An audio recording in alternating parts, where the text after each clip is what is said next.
और कुछ गद्दार लोग थे जो हमारे बीच से जो बिकाऊ थे, जो गद्दार थे, सिंधिया जैसे गद्दार लोग अपनी पार्टी लेकर के चले गए और हमारी कांग्रेस की सरकार को उन्होंने डुबा दी। आप बीजेपी की जो जब भी आई, इन्होंने हमारे गांव में एक शौचालय भी नहीं बनाया, एक बाथरूम भी नहीं बनाया। विकास के नाम पे सब जीरो है सर। यूरिया का भाव बढ़ता है, सबका फसल का भाव क्यों नहीं बढ़ता है? वैसे भी किसान परेशान है नरेंद्र सरकार से।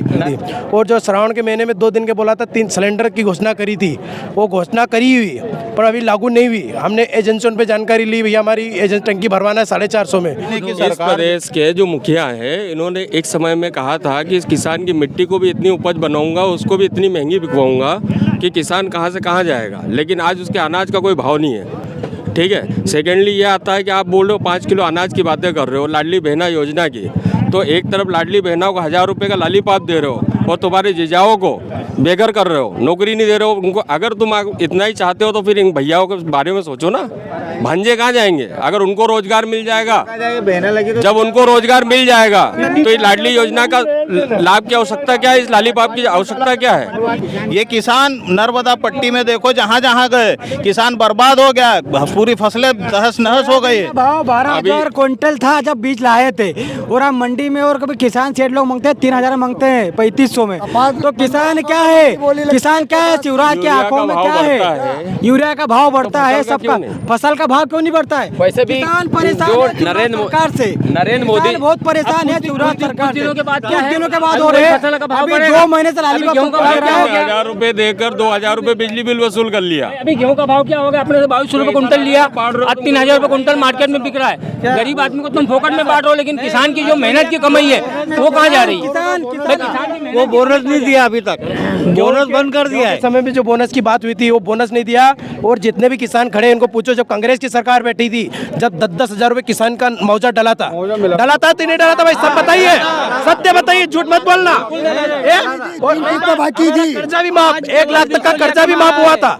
ये कर्जा भी माफ, ये बोलते ना कि कांग्रेस ने जो झूठा वादा किया है, हम आपको प्रमाण देते हैं, प्रमाण पत्र देते हैं, और सोसाइटी से जो हमको ऋण वापस दिए वो बताते हैं आपको। सरकार बना ली। और ये दादा को पूछो, इनका 1,73,000 से हमारा 1,73,000 माफ हुआ। क्या नाम हुआ आपका? क्या नाम हुआ? देवराम मुखाती, देवराम गंगाराम मुखाती। और मेरा भी खुद हेमराज पटेल जलकास, मेरा पिताजी का मतलब 80,833 रुपए मेरा कर्जा माफ हुआ, और मुआवजा भी डला कपास में जो हमारी घटना। विधायक जो अभी खड़े हुए हैं उनके लड़के दोनों को कर्जा माफ हुआ है। बोले कि अभी देख 10 पैसे भी माफ नहीं हुआ। उनके गाँव में जाकर पूछो कि तुमने करा है कि नहीं करा। अलग-अलग है।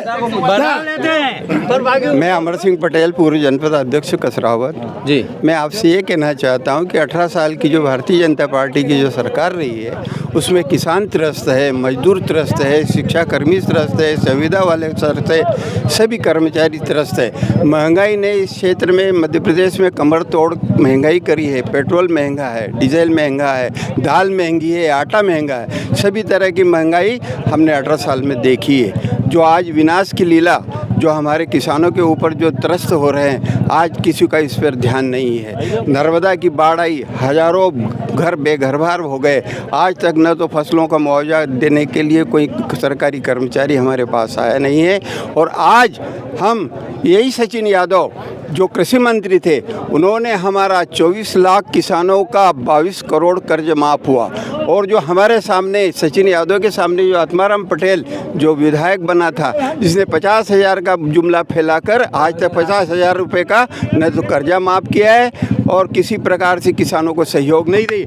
मैं आपको बताना चाहता हूं कि आज भी मेरे इस मोबाइल में उसी आत्माराम पटेल के परिवार के कर्जा माफ़ की मेरे पास है। और मैं आपको बताता हूं कृषि मंत्री जो हरदा के कृषि मंत्री कमल पटेल के परिवार का भी कर्जा माफ़ हुआ है।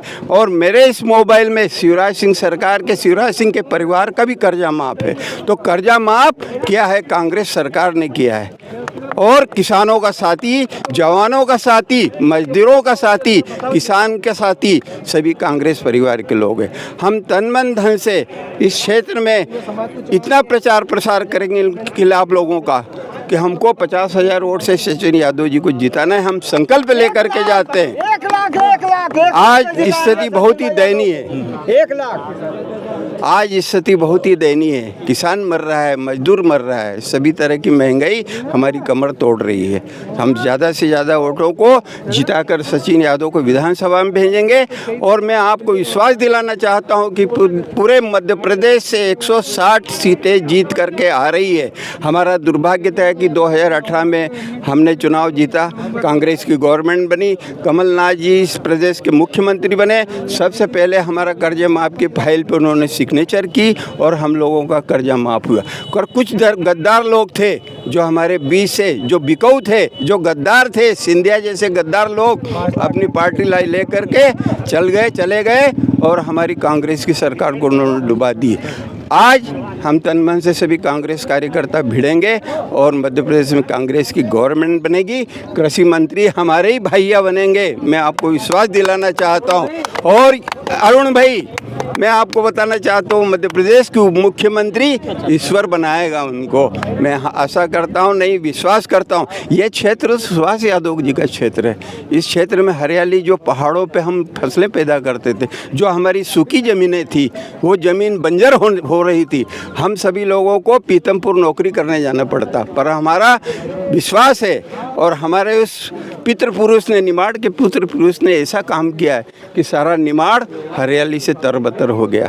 पूरी हरियाली, पूरा इरिगेशन होता है, पूरी सिंचाई होती है। नहरों का जाल सुभाष यादव जी ने बिछाया है और वही काम हमारे सचिन भैया और अरुण भैया कर रहे हैं। आप सभी को मैं धन्यवाद और विश्वास दिलाना चाहता हूँ। आज जितने भी हमारे कार्यकर्ता इस कार्यक्रम में जन आक्रोश यात्रा में आए, संकल्प लेके जा रहे हैं कि हम जी जान लगा के सचिन यादव को 50,000 वोटों से ज़्यादा जीत दिलाएंगे और क्षेत्र का गौरव बढ़ाएंगे।